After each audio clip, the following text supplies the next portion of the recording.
Empoderada, la diputada Carla Carrizo. Muchísimas gracias por estar en Resumen Parlamentario. No, a ustedes, Mariano, agradecerles este espacio. La verdad que escucharla a Paula fue una asociación positiva, también esto hay que decirlo, entre política y ONGs, porque en la infancia estamos construyendo, estamos aprendiendo a construir políticas de Estado. Ahí no hay partidos, hay razones. Y hace 2 años empezamos a hacer una coalición interpartidaria con toda la potencia de la sociedad civil y empezamos a dar pequeños pasos en el Congreso, pero grandes pasos para la infancia en el país. Uno de esos pasos tiene que ver con cambiar la legislación para que podamos entender que el abuso sexual infantil no es algo privado. Pasa con las mujeres y pasa con los niños. En este caso, lo privado es público. Mira, hay una palabra clave que tenemos que empezar a repetir los adultos. En el 2014 se cambió el Código Civil.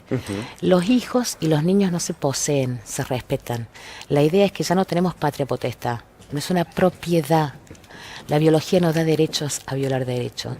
Los padres tenemos responsabilidad parental. El niño es un sujeto y adultos, maestros, padres, médicos, profesores, directores técnicos en los colegios, en los ámbitos públicos de deporte, tenemos que entender que los niños son sujetos, que no podemos apropiarnos en el sentido de poder tenerlos como objeto. Entonces aprender a respetarlos, y eso es un gran cambio. Los hijos no se poseen, se respetan, la idea de responsabilidad parental. Entonces el caso del delito de abuso sexual infantil no es que los padres tienen el monopolio de decir si denuncian o no. Con este cambio que estamos liderando con Paula y con todas las ONG, queremos cambiar una palabra. Ahora va a ser un delito de instancia pública. No va a ser necesario que los padres, tutores ratifiquen, sino que el fiscal actúa de oficio. Así se cuida la infancia cuando se cuida bien. Yo te cuento lo que nos pasa al equipo del noticiero cuando editamos a Paula. La cosa es cuando hicimos la nota y estuvimos trabajando en la edición. No lo podemos creer. Hay 2 millones de niños en nuestro país que son abusados. Total. Y la mayoría de estos abusos suceden dentro de las casas. El porcentaje, porque es un delito invisible, silencioso, que en muchos casos no se denuncia por vergüenza, no se denuncia por asimetría de poder. ¿Quiénes son las heroínas? Son generalmente figuras femeninas, madres, tías, abuelas, que rompen el secreto de lo privado y llegan a la justicia, pero solamente una de cada 10 denuncias llega a condena. ¿Qué quiere decir? Que como hoy el delito, digamos, no hay investigación si no se ratifica, hay un silencio inducido en el ámbito privado. El 78% ocurre donde creemos que están cuidados, en casas de amigos, parientes, o sea, en la familia ampliada. Y el resto en los ámbitos públicos. También en los ámbitos públicos tenemos que fortalecer los mecanismos de denuncia. No estamos en el mismo lugar. Decirle a la sociedad que hemos avanzado, quiero decir, la ley Piazza fue un antes y un después. Roberto Piazza fue un gran luchador y logramos con eso la imprescriptibilidad. Eso fue en el 2015. Por eso, en general, los casos que salen a la luz son adultos que fueron víctimas de niños. ¿Qué queremos hacer? No podemos esperar a ser adultos para poder hablar. Necesitamos proteger en el momento que ocurre. Un niño no va a mentir. Un niño no miente. Y un niño que pasa por una pericia médica, el cuerpo del niño tampoco miente. Y los operadores judiciales que nos están apoyando muchísimo en esto, también el tema de cuánto dura, porque no es solamente poder denunciar, que esa denuncia se transforme en una investigación, sino que esa investigación termine en condena.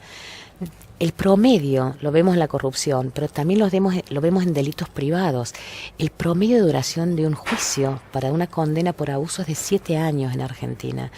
Entonces, ¿por qué necesitamos? Esto va, a su vez, no solamente va a hacer que el fiscal actúe de oficio, sino que va a darle velocidad al proceso. ¿Ayudaría el defensor del niño? Y necesitamos que el defensor del niño escrute, ponga luz donde no la vemos. Ahora está también en los medios todo el tema de, esto lo quiero decir, Mariano, el tema de que Argentina lidera la tasa del fenómeno de madres niñas. De 10 a 13 años, cada 3 horas en la Argentina, una niña de 10 a 13 años da luz.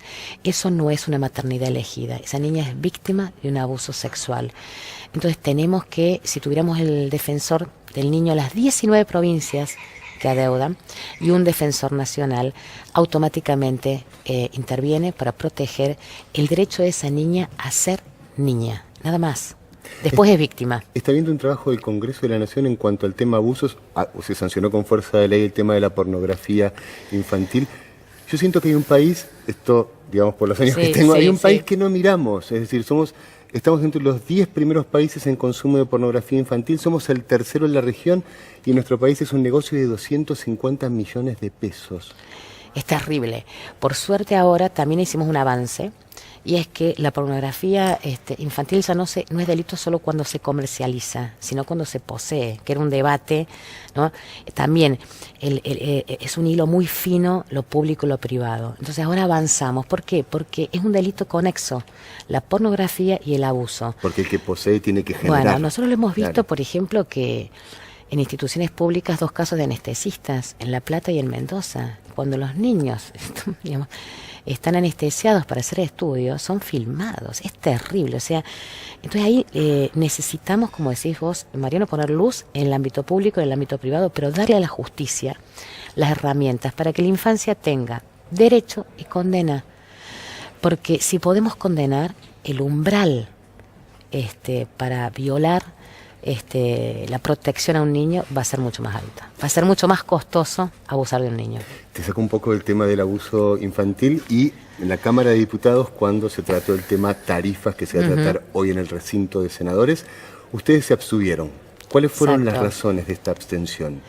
Bueno, nosotros desde Evolución venimos planteando una propuesta, digamos, sobre tarifas que sea política de Estado, pero no sobre la especulación. Es una propuesta que nosotros planteamos en 2016, en 2017 en campaña y la volvimos a plantear ahora. La abstención tiene que ver con el modo en que discutimos. Hoy está como la Argentina dividida nuevamente, si es una atribución del Congreso fijar ¿no? tarifas o no lo es. Y realmente es una atribución compartida, porque el Ejecutivo puede y debe fijar el monto, pero el Congreso puede, y si quiere, lo puede hacer, fijar el marco regulatorio. Nosotros, ¿por qué nos abstuvimos? Porque marcamos el modo en que tenemos que discutir en la Argentina. ¿Cuál es el modo? Ni sobre la imposición, ni sobre la especulación. Podemos cooperar. Necesitamos construir cooperando. Es decir, y la tarifa es una política de Estado. Así que el modo de la abstención es, teníamos proyectos propios y creemos que en una situación de gobierno dividido, un presidente que no tiene mayorías, no tiene que haber un juego de suma cero, porque eso es especulación. Y los argentinos necesitamos certeza y confianza. Carla, te vamos a estar siguiendo de cerca a ver qué pasa con el defensor de los niños en nuestro país. Por favor, defensor, y ponerle mucha luz a los senadores que en la próxima sesión ingresen el tema de abuso sexual infantil, así modificamos ese artículo 72. A vos que estás desesperado por saber qué pasa con el tema tarifas, te cuento que sigue habiendo 53 senadores, ninguno se fue, el quórum es con 37, nosotros nos vamos a una pausa y ya volvemos.